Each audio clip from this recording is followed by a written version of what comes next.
James Murray, it's reported this morning that you took away the responsibility for overseeing trials on puberty blockers with children from your junior minister, Preet Kaur Gill. Why? That's completely untrue. The decision-making on this matter is with the Secretary of State, with myself, as it has been before with my predecessor, and there's been no change to ministerial responsibilities at all. Well, where'd that story come from? You'd have to ask the Telegraph about that story, but I'm very clear that the decision-making has always been with the Secretary of State, and there's been no changes to ministerial responsibilities. Oh, it must make you feel rather cross, because the story makes it look as though, because you have a different view to her on these trials, she seems to think that they're not a great thing. I guess you think that you have to follow the recommendations of cash review and all of that, that you're using your position to essentially take her out of the picture. Well, look, I think that this is a difficult issue, and it's one that I was very clear that I wrestled with. I struggled with it. You know, I felt myself uneasy and a bit uncomfortable with taking a decision on this matter. And I've obviously talked to my ministerial team about it because, you know, I want to be collaborative as a Secretary of State. I want to listen to views of my ministerial colleagues about it. But in terms of the ministerial responsibilities, there's been no change in that space. It's always been the responsibility of the Lords Minister to oversee this policy area, and the decision-making is with me as Secretary of State, as it was with my predecessor. So trials go ahead? Yes, and I said it out in the Commons that, you know, I feel uncomfortable and uneasy about it, but I think having looked at the clinical advice and the need for clinical evidence and having very robustly interrogated what safeguards are in place, on balance, it's right to let it go ahead. All right. This week, a rapist called Shabir Ahmed was freed to walk the streets. When is the government going to legislate to remove the obstacles to his deportation? Well, I want this man out of the country. I think we all do. I know that the Home Secretary and the Foreign Secretary were working on this, looking at all options to get him out of the country, because it just feels wrong. And I think it feels offensive to our sense of justice for him to be able to be in the country.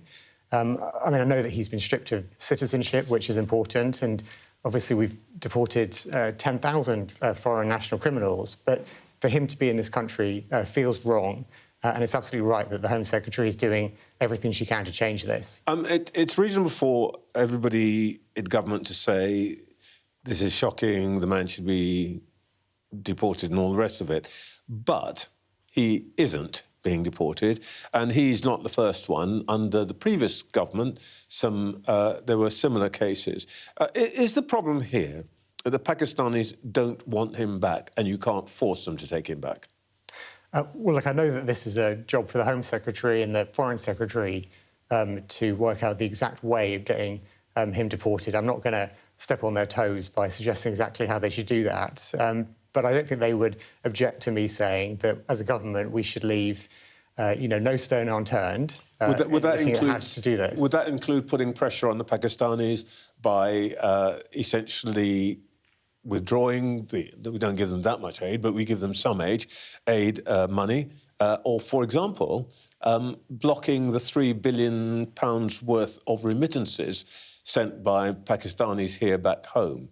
That would essentially make them think twice, wouldn't it? Well, I'm not going to speculate on exactly what mechanisms the Home Secretary and the Foreign Secretary might use. That is their responsibility to think through the best way of getting the outcome we all want, which is this man to be out of our country. What I can say, though, is how much I want him to be out of the country, how much I think we all want him to be out of the country. And I know that my colleagues, Home Secretary and Foreign Secretary, will be looking at everything they could possibly do to make that happen. All right, let's go on to territory that you are familiar. The likely next Prime Minister, Andy Burnham, says that he's going to abide by the 2024 manifesto. He's going to stick to Rachel Reeves's fiscal rules. But to quote him, he says, there is room within that manifesto for movement on tax. Now, you were Chief Secretary to the Treasury. Well, what is the room? Well, what I understand from what Andy said the other day, that he was talking about, for instance, business rates and the importance of supporting high streets, making sure that online giants pay their fair share. There's work that the government has begun on that already about making sure the business rates for high street shops can be reduced. But I think for that to be a priority for Andy, it's fantastic news because high streets need support. We need to make sure that our high streets are not only centres of jobs and economic success, but also places we can all go out and enjoy as parts of our local community. Well, that's interesting. If that's such a good idea, why didn't you do it before? You've always had the opportunity to do it. Well, there's a reason why you didn't do it, isn't there? That's what I said. There's been some work which has been done already to reduce the rates of business rates that apply to high street premises. But for Andy to want to go further, it's fantastic. And I think that this is a broader point, if I can just say this, it's a broader point around the transition that we're going through as a Labour Party and as a government right now, in that I think across the Labour Party, we have huge gratitude for what Keir did in terms of winning the last election, laying foundations in the first 2 years. But now is the time to pass the baton. And we are all rallying around Andy with his optimistic, hopeful vision of what to do in the rest of this Parliament. And we want to make sure we continue to do the right thing as a Labour government for people across the country. If I may say so, everybody's very enthusiastic about Andy's vision to spend a lot more money, for example, reducing business rates and so on.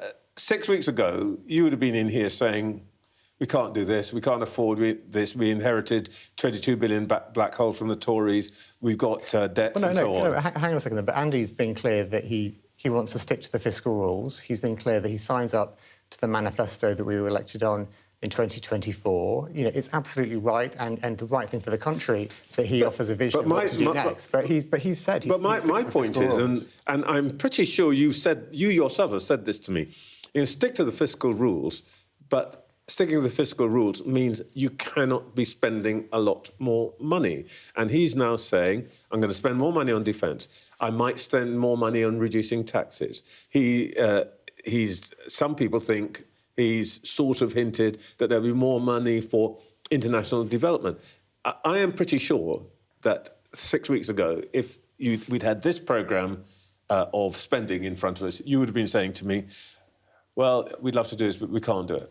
No, but look, you mentioned, for instance, defence there, and you know, whoever is Prime Minister, whoever is in government, we need to make sure we're putting money into defence. The Prime Minister set out the Defence Investment Plan. Andy Burnham has said that he wants to make sure we fund that. But can I just make this one point, Trevor? Because you're focusing on tax and about public finances, which is important, and it's important to emphasise the fact that Andy has said he wants to stick to the fiscal rules. But at the heart of what Andy's talking about is devolution. It's about making sure that power goes down to local areas. I want to come to that, but let's just deal with this issue that you've raised. You've raised about defence. Your administration is leaving Burnham's Chancellor with a black hole to fill in the defence budget. Uncosted or unallocated spending, I should say, of between 10 and 14 billion. How are you planning to pay for all the drones and state-of-the-art weaponry that both Starmer and Burnham now think is necessary? Well, look, it's the first job of our government, of any government, to keep the nation safe. And we all have a responsibility to make sure that we are safe and that we are ready to face the threats of the future. The Prime Minister set out the Defence Investment Plan, which increases the already very large amount of investment going in to defence, 270 billion even before the Defence Investment Plan over this Parliament, the highest sustained level since the Cold War, increased further by the Defence Investment Plan. Andy has said he stands behind that and will make sure it's funded. This is a responsibility of the Labour government. But all people, I don't need to tell you, because you've done the sums. That still leaves 5 billion to find. He's basically given, or the current administration's basically given Burnham a hospital pass, hasn't it? Well, Andy said that he wants to make sure that the defence is fully funded. And, you know, the way that the public finances work is that the Chancellor at the last budget made sure there was a big headroom, a big buffer within the public finances.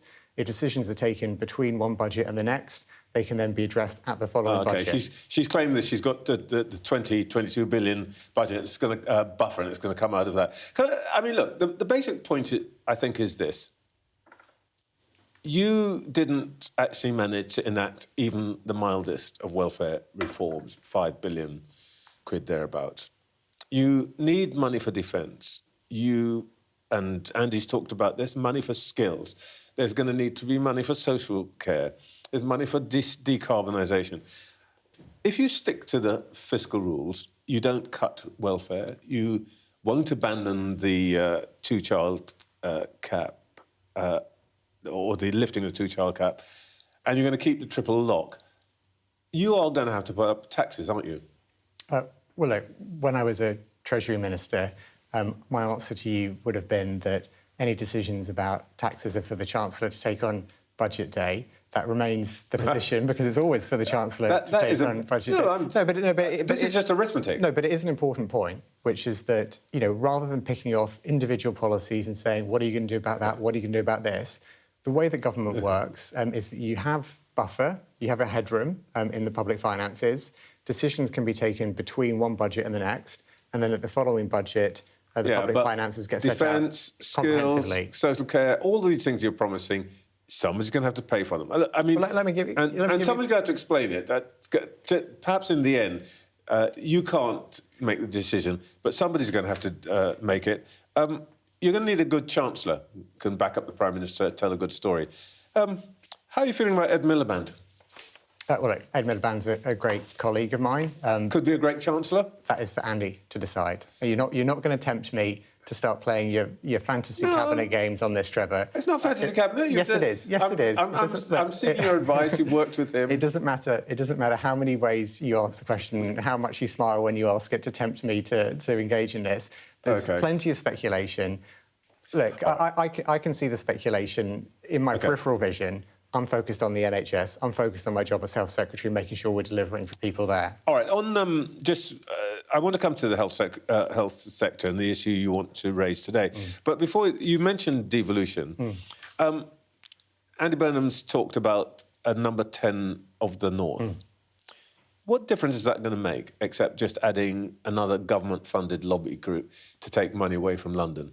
No, look, it's a hugely symbolic move to show that under Andy Burnham, the government will have a top priority of being focused on every part of the country and making sure that all parts of the country receive that focus and that support that they need to succeed. So seriously, the first thing that Andy Burnham does is symbolics. Well, no, it's a symbol of his wider approach. And he's spoken. You said taking powers away from London. If you mean that's exactly what he said. If you mean London as a city, London where I'm an MP for. Andy's spoken about the importance of extra powers in London. Can I just give you one example here, Trevor? Because I was a deputy mayor for housing in London, and I saw some of the benefits there of having greater powers at a local level. So we had to negotiate with the government for money for affordable housing. When I was deputy mayor for housing, I decided that we should use that money for a council home building programme. That is the kind of flexibility that local leaders can take when there's more powers and money involved. But the point is, this is all performative.